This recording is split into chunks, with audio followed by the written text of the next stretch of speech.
발효주 다음에는 이제 증류주가 한중일을 뒤덮기 시작하는데요. 중국에는 바이주, 우리는 소주, 일본은 쇼추가 이제 15세기 이후에 본격적으로 등장하게 됩니다. 원래 증류 기술은 고대로부터 있었지만 그림에서 보시는 것 같은 증류기가 발명된 것은 아라비아에서 아랍인들이 발명해낸 겁니다.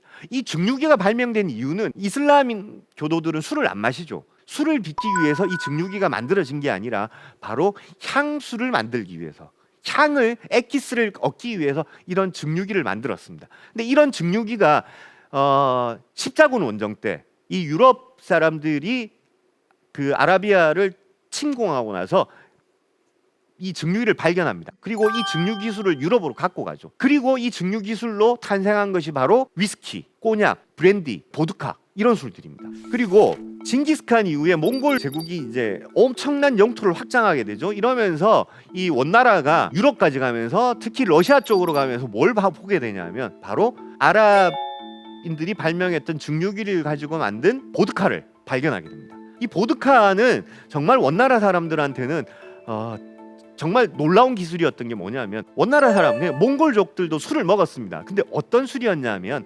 양젖이나 말젖을 짜서 이 젖을 발효시켜서 만든 마유주였습니다. 그러니까 우유를 발효시켜서 만든 술이었는데 우유는 발효를 시켜봐야 1, 2도 정도밖에 도수가 안 나왔습니다. 그러니까 도수가 아주 낮은 술이었고 도수가 낮다 보니까 술이 자주 변질됩니다. 그러니까 이것은 오래 장기 보관을 못하죠. 이런 상태에서 원나라 사람들이 이 증류기를 보니까 시쳇말로 정말 신받다가 되는 겁니다. 그래서 이걸 가져와 가지고 원나라 사람들이 이제 증류 기술을 도입하게 되고 이 원나라의 증류 기술은 결국 어디까지 오느냐? 바로 우리 한반도까지 전파가 되게 되죠. 그게 언제 들어오냐면요. 바로 고려 시대 때 13세기 초가 되면 우리가 이제 몽골의 침입을 받죠. 그리고 고려가 항전을 하다가 결국은 원나라한테 굴복하게 되죠. 그러면서 원이 이 고려를 직접 다스린다고 이 원의 지방행정기구를 고려에 두기 시작합니다. 쌍성 총관부, 동령부 그리고 제주도에 탐라 총관부를 두게 됩니다. 이때부터 이 세 지역은 이 원나라의 문화가 굉장히 많이 퍼지게 됩니다. 그렇게 퍼지면서 우리가 소주를 받아들이게 됩니다. 소주는 바로 이 원간섭기에 한반도에 전래되게 되는데 오른쪽에 보시면요.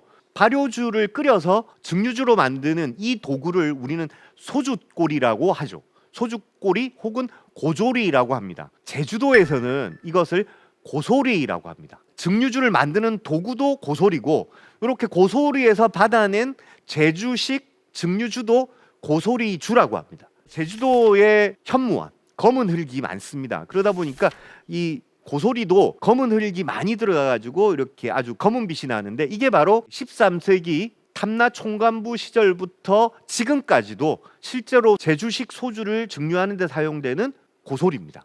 그래서 굉장히 중요한 어떤 문화적 가치를 가진 유물이다, 유산이다라고 말할 수 있겠는데 그런데 이 소주가 원나라의 간섭기에 고려에 들어왔는데 이게 처음에는 조선시대는 조선 초기나 중기까지는 청주를 더 좋아하고 탁주를 더 좋아하고 막걸리를 더 좋아했습니다. 그랬는데 조선 후기가 되면요, 이 조선 우리 선조들이 이 증류주에 열을 올리기 시작합니다. 증류주를 굉장히 좋아하게 되는데 그러다 보니까 지금 그림에서 보시는 술들은 고려 시대 때부터 우리나라를 대표하는 증류주인데 이 증류주들이 지금도 우리 전통주에서 굉장히 인기가 많은 술들입니다. 왼쪽에 보이시는 가목로, 중력고, 이강주 이 세 가지 술은 바로 육당 최남선이 1946년에 조선 상식 문답에서 조선의 3대 명주로 꼽았던 술입니다. 지금도 이 세 개는 조선 3대 명주라고 마케팅하면서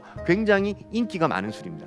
그리고 옆에 보이는 안동소주 그리고 제주도의 고소리술 이런 술들은 고려 시대 때부터 지금까지 그 명맥을 유지하고 있는 우리 전통 소주라고 할 수 있고 그 다음에 가장 오른쪽에 보이는 삼해소주는 서울 마포에서 만들어지던 소주인데 삼해주를 증류해서 만든 술이 바로 삼해소주입니다. 근데 이 삼해소주가 조선 후기가 되면 서울에서 가장 인기 많은 술이 됩니다. 그래서 서울의 조선 후기에는 이 지위 고하를 막론하고 이 삼해 소주를 굉장히 좋아했습니다. 그래서 여러분 지금 보이시는 이 소주들은 바로 소주의 매력에 흠뻑 빠진 우리 선조들이 남긴 전통주고, 이 소주들은 지금도 굉장히 인기가 많은 우리 전통주라고 알고 계시면 되겠습니다. 중국 같은 경우에 여러분, 중국의 백주는 장예모 감독의 1989년작 붉은 수수바, 이 영화가 아마 많은 분들이 알고 계실 겁니다. 이게 뭐냐면 바로 중국의 백주를 빚는 집안의 이야기를 그렸는데, 근데 왜 붉은 수수밭이냐? 백주를 빚는 가장 중요한 재료가 바로 수수, 이 수수였기 때문입니다. 근데 수수는 수확을 할 때가 되면 수수 알알이, 나달이 붉은색으로 변합니다. 그래서 이 넓은 밭을 가을에 가서 보면 굉장히 붉게 물들어 있습니다. 그래서 이 영화의 제목도 붉은 수수밭이고, 바로 이 수수로 중국의 백주를 빚게 되는 거죠. 근데 중국 술이 여러분, 이 백주가 한 가지 굉장히 독특한 건 뭐냐면 고체 발효법이라는 게 있는데, 이거 뭐냐면 고체 상태에서 발효를 하고, 이 고체 상태로 발효된 것을 증류를 한다는 겁니다. 우리가 보통 술이라는 기본적으로 쌀과 누룩을 버무려서 물을 부어줘야 발효가 되는 건데, 이 좋은 중국 백주들은 물을 처음에는 사용을 하지 않습니다. 발효 과정에서. 그럼 어떠냐면 자 여러분, 이게 보시면 국교라고 적혀 있는데, 교가 무슨 말이냐면 구덩이입니다. 구덩이 교자인데, 국교라고 된 것은 중국에서 제일 오래된 술 만드는 구덩이라는 겁니다. 무려 1573년부터 지금까지도 술을 빚는 구덩이라는 얘기입니다. 그리고 여기는 지금 중국의 국가 주요 문화유적으로 지정이 되어 있습니다. 그만큼 중요한데, 그림에 보시면요, 오른쪽에 보시면 이렇게 구덩이가 있죠. 여기에다가 술을 빚는 곡물과 누룩과 이런 것들을 이 구덩이에 채웁니다. 물은 한 방울도 안 들어갑니다. 이렇게 채워서 황토 흙으로 덮어버립니다. 반질반질한 황토 흙이 보이는 텐데, 이렇게 황토로 완전히 밀봉한 상태에서 발효를 시켜요. 너무 신기합니다. 그러면 어떻게 술이 되느냐? 이렇게 여러분 왼쪽 사진처럼 이 술을 만드는 재료들로 이렇게 구덩이를 메우고 높이 쌓아서 그 다음에 황토 흙으로 덮어버립니다. 그리고 한 달, 두 달 이렇게 발효를 시킨 다음에 이 우리로 치면 두엄 같은 그런 건데, 이걸 다시 퍼가지고 증류기에 집어넣습니다. 그리고 밑에서 물을 끓이면 증기가 올라가면서 이 발효된 곡물이 가지고 있는 향과 알코올을 뿜어서 냅니다. 그러면 신기하게도 증류주가 콸콸콸 흘러나옵니다. 이게 중국의 고태 발효법인데, 이것은 오로지 중국에만 있는 증류 방식입니다. 발효 방식인데, 이게 여러분 근데 이렇게 생각하시면 됩니다. 커피 좋아하시죠?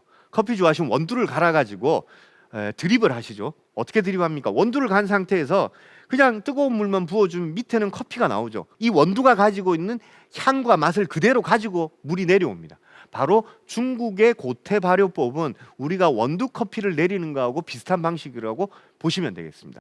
제 사진을 여기 담아 놓은 건 뭐냐면, 이 국교를 빚는 이 구덩이는 중국의 국가 유적으로 지정되어 있어서 아무나 못 들어가는데, 제가 여기에 들어갈 수 있는 영광이 있어가지고 실제로 450년 된 구덩이에서 발효시킨 것을 먹을 수 있었는데, 사실은 이 술은 중국의 국가적인 보물이기 때문에 판매되는 술은 아닙니다. 실제로 판매됐을 때는 뭐 부르는 게 값일 정도여서 제가 이걸 마실 수 있는 영광이 있었고, 뒤에 그 술을 양조하는 직원들은 저를 굉장히 부러운 눈으로 바라보고 있는 그런 장면입니다. 그래서 이제 중국 술은 정말 이렇게 맑고 투명한 구덩이에서 이렇게 발효시킨 것을 증류시켰는데, 정말 맑고 향기로운 술이 나오고, 그리고 도수가 높죠. 보통 우리가 유럽의 위스키 같은 경우에는 40도에서 45도 정도로 판매를 하는데, 중국 술들은 52도에서 54도 정도 아주 고도주를 이렇게 이제 판매를 하고 있습니다. 그래서 향이 굉장히 진하고 그다음 맛도 굉장히 탁월하다고 할 수 있겠습니다. 일본의 소주는 16세기에 동남아시아에서 오늘날의 오키나와, 예전에 류큐국이라고 하는데, 이쪽으로 이제 증류법이, 소주를 만드는 법이 전파되게 됩니다. 그래서 류큐에서, 오키나와에서는 이렇게 증류시킨 술을 아와모리라고 했습니다. 이것이 다시 16세기가 되면 일본의 최남단에 있는 가고시마로 전파가 됩니다. 18세기가 되면 가고시마를 중심으로 한 큐슈 지방을 대표하는 술이 소주가 됩니다. 그래서 큐슈 지방은 소주를 빚고 나머지 일본 열도들은 사케를 빚는 이런 형국이 만들어지게 됩니다.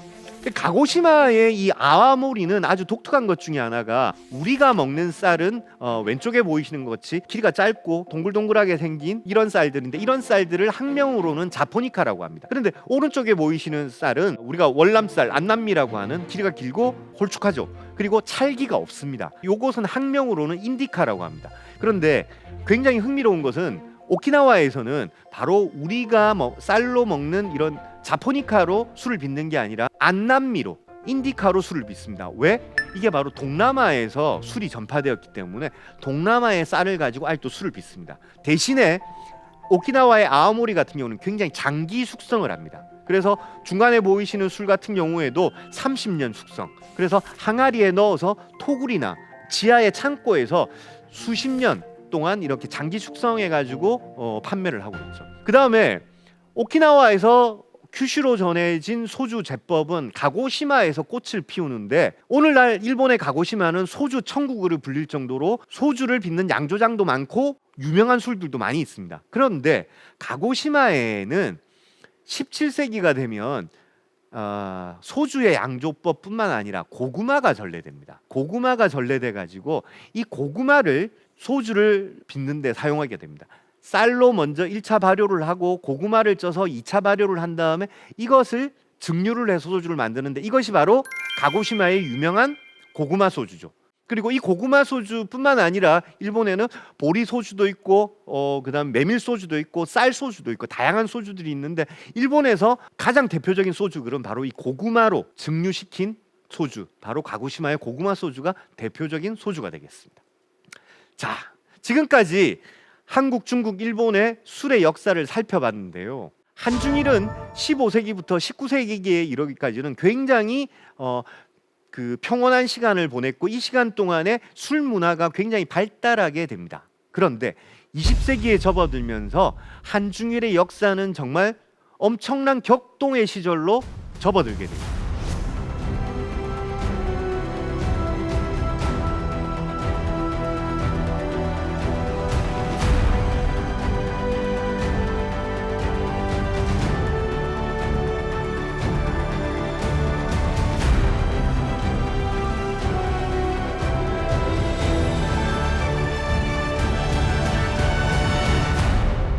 그러니까 이렇게 격동의 근대를 맞이한 한중일이다 보니 술은 그 역사의 흐름에 휩쓸릴 수밖에 없습니다. 그래서 한중일의 근대사만큼이나 근대로 접어든 술은 굉장히 급격한 변화를 맞게 되는데 어떤 변화를 맞게 될지는 다음 시간에 이어가도록 하겠습니다.